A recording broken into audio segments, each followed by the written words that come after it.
दोस्तों, BSA classes में आपका एक बार फिर से स्वागत है। आज हम लोग क्लास 8 का जो सेकेंड चैप्टर है धातु और अधातु, मेटल एंड नॉन मेटल, उसको कवर करने वाले हैं। ठीक है, इसमें भी 4, 5, 6 लेक्चर होंगे। हम लोग लेक्चर बाय लेक्चर प्रत्येक टॉपिक को अच्छे तरह से कवर करेंगे। ठीक है, और आप लोग बताते हैं क्लास 8 का जो चैप्टर नंबर 1 है उससे सेल को मैंने डीपली पढ़ा दिया है, समझा दिया है। अगर आप लोगों ने उस वीडियो को नहीं देखा है तो आप मेरे चैनल पर जाकर देख सकते हैं। चैनल पर अवेलेबल है और फ्री ऑफ कॉस्टली फ्री में। ठीक है, तो आज हम लोग एक सेकेंड चैप्टर स्टार्ट करने जा रहे हैं, धातु और अधातु। देखिए, धातु और अधातु इंग्लिश से मेटल एंड नॉन मेटल। इसके बारे में जानने से पहले इसके कुछ मेन टॉपिक है वो जान लेते हैं। पदार्थ यानी कि सब्सटेंस। देखिए, पदार्थ सब्सटेंस इंग्लिश में पदार्थ होता क्या है। दुनिया की वह प्रत्येक वस्तु, दुनिया में जितनी भी वस्तुएं हैं जो कुछ स्थान घेरे, मतलब जिसका कुछ आकृति हो, स्थान घेरता हो, तथा जिससे कुछ, जिसमें कुछ द्रव्यमान हो, जिसका कुछ भार हो, उसे पदार्थ कहते हैं। क्या कहते हैं? पदार्थ कहते हैं। फिर एक जान लेते हैं तत्व, जिसे इंग्लिश में बोलते हैं एलिमेंट। देखिए, तत्व एक शुद्ध पदार्थ होता है। यह शुद्ध पदार्थ होता है क्योंकि यह एक ही पदार्थ के, एक ही प्रकार के चीजों से, पदार्थों से मिलकर बना होता है। तत्व जो है शुद्ध पदार्थ इसलिए होता है कि एक ही प्रकार की चीजें और एक ही प्रकार के पदार्थों से मिलकर बना होता है। जैसे मान लीजिए अगर हम O2 ले ले, O2 तो ये एक प्रकार का तत्व है क्योंकि O2 ले ले एक तत्व है क्योंकि ये दो O से मिलकर बना। देखिए, ये दोनों एक ही प्रकार का पदार्थ है ना जी। ठीक है, तो ये O2 एक तरह से शुद्ध पदार्थ हो गया। हम लोग पदार्थ में धातु और अधातु, ऑक्सीजन, हाइड्रोजन, सोडियम, पोटेशियम, धातु वही लेंगे पदार्थ में।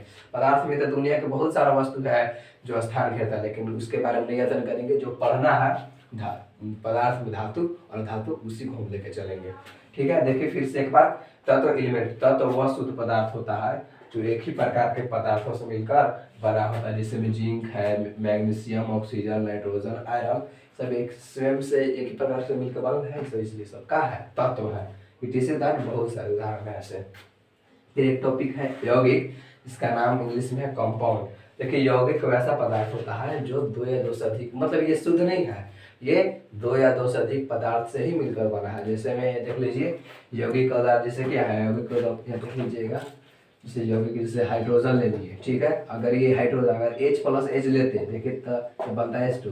तो देखिए तो एक ही प्रकार का है जी, एक प्रसिद्ध तत्व होता है। लेकिन देखिए जैसे इसे हम ऑक्सीजन ऐड किए, देखिए तो दो हो गया ना, अब बना दिए H2। एक तरह से यौगिक बन गया, ये दो या दो से अधिक पदार्थ से मिलकर बन गया। एक और उदाहरण देख लीजिए, जैसे अगर हम ले लेंगे मैग्नीशियम केवल, एक तरह से तत्व है, स्वयं है, लेकिन जैसे अगर मैं ऑक्सीजन ऐड करेंगे तो बनाएगा MgO। सब कैसे बनेगा, क्या बनाएगा, सब डीपली समझाएंगे, चिंता मत कीजिए। बस अभी इतना समझ के देखिए, जो MgO है कि दो से बना है, मैग्नीशियम से और ऑक्सीजन से, इसलिए इसको क्या बोलेंगे, यौगिक बोलेंगे। ठीक है, क्लियर है? पहले आप अपना स्क्रीनशॉट लीजिए, फिर आगे बात करते हैं। तो चलिए अब हम लोग बात कर लेते हैं कि धातु क्या होता है और अधातु क्या होता है। उसके कुछ एग्जाम्पल के द्वारा हम इन दोनों को समझने का प्रयास करते हैं। देखिए, धातु इंग्लिश में मेटल। धातु मतलब डिफरेंस वाले समझा देते हैं। देखिए, धातु वैसे धातु को कहते हैं जो इलेक्ट्रॉन त्याग कर धन आयन बनाते हैं। इस टॉपिक को अच्छा समझते हैं। देखिए, इलेक्ट्रॉन त्याग कर धन आयन बनाने का मतलब, देखिए जितना भी दुनिया में धातु है, जैसे जो भी हो गया, कैल्शियम हो गया, जिंक हो गया, आप लोग को तो पता ही होगा कि ये सब मतलब पदार्थों में क्या होता है, इलेक्ट्रॉन पाए जाते हैं। ये सब क्या करते हैं, इलेक्ट्रॉन को लूज करते हैं, इलेक्ट्रॉन को देते हैं, किसी दूसरे को इलेक्ट्रॉन को त्याग देते हैं। इलेक्ट्रॉन जब ये त्यागते हैं तो ये नियम होता है, कैसे त्यागते हैं हम बताएंगे। कैल्शियम देखिए 2 इलेक्ट्रॉन त्यागता है, बस अभी इतना याद रखिए कि कैल्शियम 2 इलेक्ट्रॉन त्यागता है।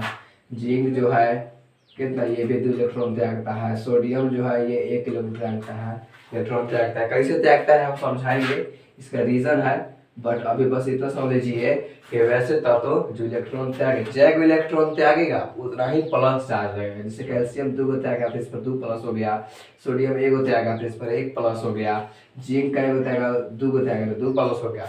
मतलब जो धातु जितना इलेक्ट्रॉन त्यागेगा उस पर उतना ही प्लस होगा। तो धातु का नेचर ये याद कर लीजिएगा कि धातु है हमेशा इलेक्ट्रॉन त्यागता है। तो धातु तो वैसे तत्व जो इलेक्ट्रॉन त्याग करके क्या बनाते हैं, प्लस यानी कि धन आयन बनाते हैं, उस प्रकार के तत्व को क्या कहा जाता है बच्चों, धातु कहा जाता है। उदाहरण calcium, iron, zinc, copper, magnesium, aluminium, sodium, potassium, ये सब जितने भी धातु हैं टीसी का, ये सब जितने भी पदार्थ हैं ये सब के सब धातु हैं, क्योंकि ये सब के सब इलेक्ट्रॉन को लूज करते हैं, इलेक्ट्रॉन को त्यागते हैं। ठीक है, अब बात कर लेते हैं अधातु की, नॉन मेटल की। इसको मतलब किस प्रकार के पदार्थों को अधातु बोला जाता है? देखिए, वैसे तत्वों को बोला जाता है जो इलेक्ट्रॉन को क्या करते हैं, लेते हैं। जैसे धातु त्यागा, उदाहरण के लिए जब धातु अगर त्याग रहा है तो कोई लेने वाला भी चाहिए ना जी। तो धातु जब इलेक्ट्रॉन को त्यागता है तो अधातु इस इलेक्ट्रॉन को लेता है, मतलब धातु त्यागने वाला होता है और अधातु लेने वाला होता है। धातु त्याग करके प्लस चिन्ह बनाता है, धन आयन बनाता है, और अधातु त्याग करके ऋण आयन बनाता है। तो वैसे तत्व जो इलेक्ट्रॉन को क्या करके ले करके, याद रहे धातु त्यागेगा तो धातु क्या करेगा, लेगा। धातु लेकर के क्या बनाता है, ऋण आयन बनाता है, माइनस चिन्ह बनाता है। उस प्रकार के पदार्थ को क्या बोलते हैं, अधातु बोलते हैं। धातु का नेचर समझ में आ गया। धातु हमेशा इलेक्ट्रॉन त्यागेगा ही त्यागेगा, और धातु हमेशा इलेक्ट्रॉन लेगा ही लेगा। और धातु इलेक्ट्रॉन ले करके माइनस चिन्ह बनाता है। जिससे में देखिए ऑक्सीजन जो क्या करता है, ऑक्सीजन जो है, ऑक्सीजन 2 इलेक्ट्रॉन लेता है, इस पर 2 माइनस। और क्या है, क्लोरीन है, क्लोरीन नहीं लिखा है, क्लोरीन भी धातु में है। क्लोरीन क्या है, इसलिए 1 इलेक्ट्रॉन लेता है, इसलिए 1 माइनस। या नाइट्रोजन क्या है, नाइट्रोजन देखे 3 इलेक्ट्रॉन लेता है, इसलिए इस पर 3 माइनस। ठीक है, मतलब जो इलेक्ट्रॉन लिया वो हो गया अधातु, और जो इलेक्ट्रॉन दिया वो हो गया धातु। ठीक है, ये धातु और धातु का डिफरेंशियल और क्या का उदाहरण है, आप पहले स्क्रीनशॉट लीजिए, फिर आगे बात करते हैं। तो चलिए आइए देखते हैं कि धातु के भौतिक गुण क्या क्या होते हैं, इसके चाल चलन लक्षण कैसे होते हैं, पहचानने का नियम कि धातु कैसे पहचानेंगे कि धातु है, इसका लक्षण क्या होता है कि धातु है, कैसे पहचानेंगे इसका मतलब उसका भौतिक गुण, उसका गुण क्या क्या होता है उसके बारे में। फिजिकल प्रॉपर्टी ऑफ मेटल, धातु के भौतिक गुण। देखिए, पहला गुण है धातु चमकदार होते हैं। धातु चमकता नहीं है जी, होता है कि नहीं। देखिए, अगर मान लीजिए कोई गहना पहने हुए लेडीज चाहे लड़की, सोना चांदी जिस चीज का भी हो, पहने हुए गहना, तो क्या होता है, वो चमकता है। दूर से ही लगता है कि ये गहना पहने हुए, आखिर चमकता है तभी ना। मतलब धातु क्या होता है, चमकदार होता है। फिर धातु सामान्यतः विद्युत और ऊष्मा का सुचालक होता है। आप लोग देखे हैं जो घर में पोल्स जो तार आता है वो किस चीज का होता है, धातु का, क्योंकि उसमें विद्युत का होता है, सुचालक होता है विद्युत का, उसमें से विद्युत का होता है, ट्रांसफर होता है, एक जगह दूसरी जगह पार होता है। मतलब जैसे क्या करता है धातु, विद्युत को एक जगह से दूसरे जगह ले जाने का काम करता है, मतलब विद्युत का सुचालक होता है। अब ऊष्मा का सुचालक कहने का मतलब, मान लीजिए लोहिया है और यहाँ पर आपने क्या आंच लगाया है, देखते हैं ये यहाँ पे गर्म हो जाता है, कपड़ा से उतारना पड़ता है। मतलब हम यहाँ ऊष्मा दिए, ऊष्मा ट्रेवल करके मतलब यहाँ चला गया, दौड़ करके यहाँ चला गया, यहाँ चला गया, मतलब ऊष्मा यहाँ से यहाँ तक गया जी, मतलब ऊष्मा यहाँ से यहाँ सुचालक है ऊष्मा का। तो धातु इसलिए बोलते हैं जो धातु है सामान्यतः विद्युत और ऊष्मा का सुचालक होता है। अब ये सामान्यतः वर्ड इसलिए क्योंकि कुछ ऐसे भी धातु है, धातु कुछ ऐसे भी है तो धातु होते हुए भी विद्युत और ऊष्मा ऊपर से पार नहीं होता है। ठीक है, बताएंगे कौन है, टाइम आने पर अगला लेक्चर में बताएंगे, चिंता मत कीजिए। अगला देखिए आप लोग, धातु का सामान्यतः गलनांक और क्वथनांक उच्च होता है। ये गलनांक और क्वथनांक, इसका मतलब होता है गलने की क्षमता उच्च होता है। किसका, धातु का नहीं होता है जी। मान लीजिए आग है, आग पर एक प्लास्टिक के कागज डिग्जी डालिए और एक रड डाल दीजिए, देखिए तो कौन गलेगा, रड गलेगा, कभी नहीं गलता है, लेकिन बहुत ही हाई टेम्परेचर पर कागज प्लास्टिक वगैरह बहुत ही जल्दी गल जाएगा। मतलब इसका गलनांक और क्वथनांक जो है उच्च होता है, बहुत ही हाई होता है, बहुत हाई टेम्परेचर पर ये गलता है, पिघलता है धातु। यह सामान्यतः इसलिए क्योंकि कुछ 1-2 ऐसे धातु भी है जिन्हें हाथ पर रखते ही वो पिघल जाता है, बताएंगे टाइम आने पर अगले लेक्चर में। ठीक है, आगे देखिए, धातु सामान्यतः कठोर होते हैं। धातु कठोर नहीं होता है जी, कोई की छड़ी से मारिए, कोई का रड या लोहा उठा कर मार दीजिए तो चोट ज्यादा लगेगा धातु से, क्योंकि धातु रड लोहा क्या है, आयरन है, धातु है।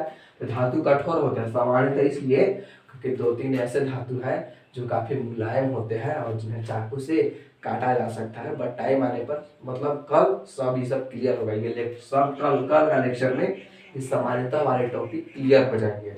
ठीक है, धातु सामान्यतः क्या होते हैं, कठोर होते हैं। फिर देखिए धातु ध्वनिक होते हैं। ध्वनिक मतलब जिससे टन टन कोई छन छन का आवाज निकले, नहीं निकलता है जी। ऐसे किसी चीज को पीटिए तो आवाज निकलेगा, लेकिन अगर कोई यही धातु रहता तो आवाज निकलता है ना। आप लोग स्कूल में जो घंटी होता है, वेट थोड़ा देर रुकिए, पढ़ाते हैं आगे।